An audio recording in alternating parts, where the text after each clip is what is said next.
আসসালামু আলাইকুম, স্বাগতম জানাচ্ছি বিবিসি নিউজ আন্তর্জাতিক সংবাদে। শুরুতেই সংবাদ শিরোনাম, এরপর বিস্তারিত। 50 দিনে 600 বার চুক্তি লঙ্ঘন করেছে ইসরায়েল। যুদ্ধের ছায়ায় নতুন জীবনের স্বপ্ন গাজার 54 দম্পতির। এবার ইসরায়েলকে বয়কট করল গিনেস বুক। নেহরুকে ঘিরে ভারতীয় রাজনীতিতে নতুন বিতর্ক।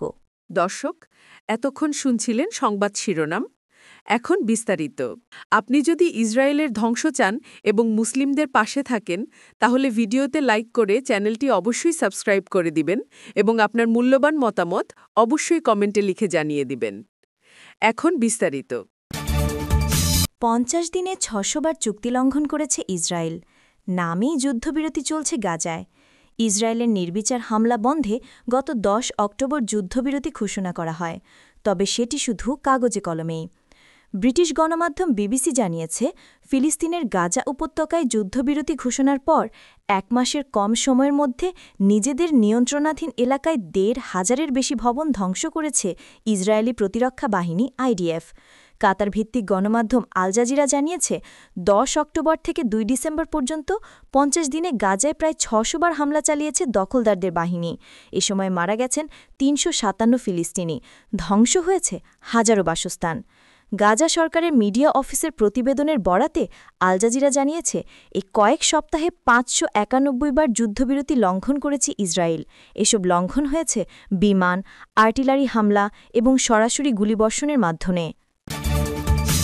যুদ্ধের ছায়ায় নতুন জীবনের স্বপ্ন। গাজার 54 দম্পতি দীর্ঘ 2 বছরের টানা সংঘাত, মৃত্যু ও ধ্বংসযজ্ঞের মধ্যেও আশার আলো দেখিয়ে যুদ্ধবিধ্বস্ত গাজা উপত্যকায় মঙ্গলবার 2 ডিসেম্বর একসঙ্গে 54 দম্পতির গণবিয়ে অনুষ্ঠিত হয়েছে। সংযুক্ত আরব আমিরাত ভিত্তিক মানবিক সংস্থা আল ফারেস আল শাহিম এই গণবিয়ের আয়োজন করে। ফিলিস্তিনি সংস্কৃতিতে বিবাহকে সামাজিক ও ধর্মীয় গুরুত্বপূর্ণ অনুষ্ঠান হিসাবে দেখা হয়, তবে চলমান যুদ্ধে গাজায় বিয়ের আয়োজন প্রায় বন্ধ হয়ে গিয়েছিল। সাম্প্রতিক ভঙ্গুর যুদ্ধবিরতির পর কিছুটা স্বাভাবিকতা ফিরলেও আগের মতো জমকালো অনুষ্ঠান আর সম্ভব হচ্ছে না।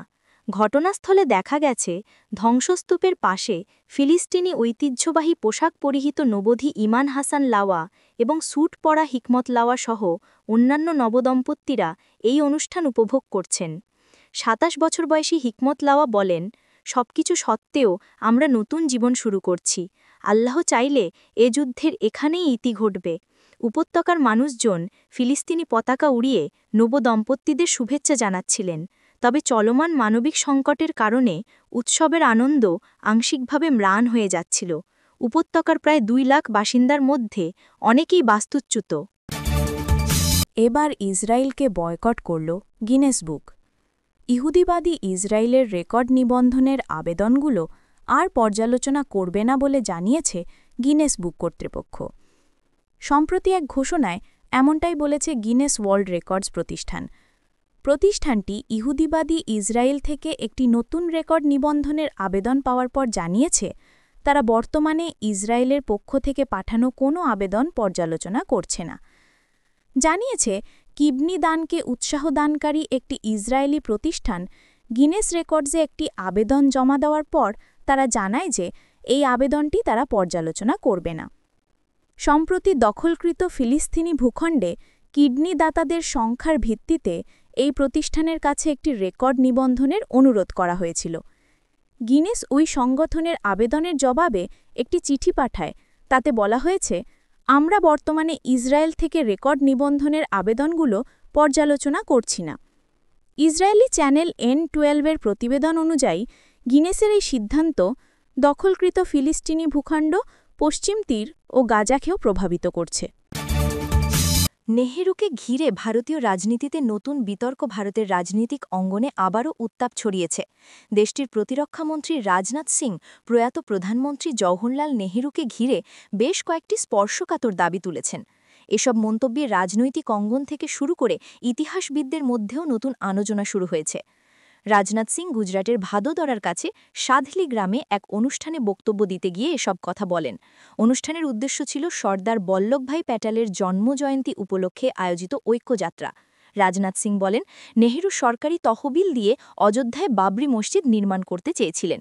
তিনি দাবি করেন, নেহেরুর এই প্রস্তাবের বিরোধিতা করেছিলেন সর্দার প্যাটেল।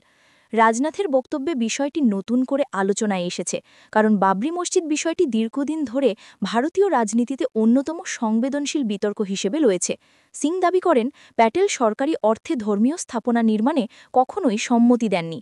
তিনি আরও অভিযোগ করেন, প্যাটেলের স্মৃতিসৌধ নির্মাণের জন্য সাধারণ মানুষের কাছ থেকে সংগৃহীত অর্থ নেহেরু কুয়া আর সড়ক নির্মাণে ব্যয় করার পরামর্শ দিয়েছিলেন।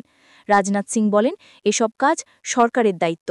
তিনি বলেন, প্যাটেলের স্মৃতিকে মূল্যহীন দেখাতে সে সময়কার শাসক গোষ্ঠী নানা উপায়ে তৎপর ছিল।